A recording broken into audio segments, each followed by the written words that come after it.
नांदेडच्या इस्लापूर येथील सहस्त्रकुंड धबधब्यावर इस्लापूर पोलिसांचा कडक बंदोबस्त।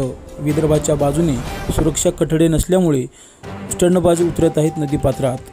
नांदेड जिल्ह्यातील किनवट तालुक्यातल्या प्रसिद्ध असलेल्या इस्लापूर येथील सहस्त्रकुंड धबधब्यामध्ये सध्या मोठ्या प्रमाणात प्रवाहित होतोय। निसर्गाचं हे विहंगमय दृश्य पाहण्यासाठी पर्यटक मोठ्या प्रमाणात गर्दी करत आहेत। मात्र काही हौशी तरुण सुरक्षा कठडे ओलांडत नदीपात्रात स्टंटबाजी करतानाच्या अनेक घटना घडल्या आहेत, तर अनेकांचे प्राणही गेले आहेत। धबधब्याच्या उत्तर दिशेने विदर्भाची हद्द असून 2 दिवसापूर्वी त्या बाजूस सुरक्षा कठडे नसल्यामुळे काही तरुण नदीपात्रात उतरून सेल्फी काढत असताना पाण्यात तोल गेल्याची घटना घडली होती। या घटनेचे गांभीर्य लक्षात घेता नांदेडच्या इस्लापूर पोलिसांनी आता पुढाकार घेत धबधबा परिसरात पोलिसांचा फौजफाटा तैनात केला असून या भागात पोलीस चौकीसाठीचा वरिष्ठाकडे प्रस्तावही पाठवला असल्याचं पोलीस उपनिरीक्षक उमेश भोसले यांनी यावेळी सांगितलं आहे।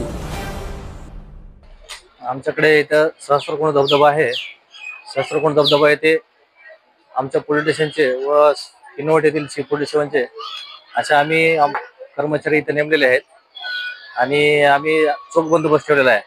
कुठल्याही दुर्घटना होऊ नये, कुणी पाण्यात उतरू नये यासाठी आम्ही सर्वतोपरी प्रयत्न करून आमच्या बंदोबस्तासाठी अंमलदार नेमलेले आहेत।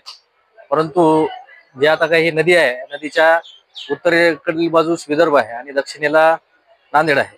विदर्भामधील बिटरगाव पोलीस स्टेशनच्या आता आहे पलीकडून, तिथून कुठल्याही प्रकारचा बंदोबस्त असल्यामुळे तिकडले पर्यटक हे नदी क्रॉस करून येतात।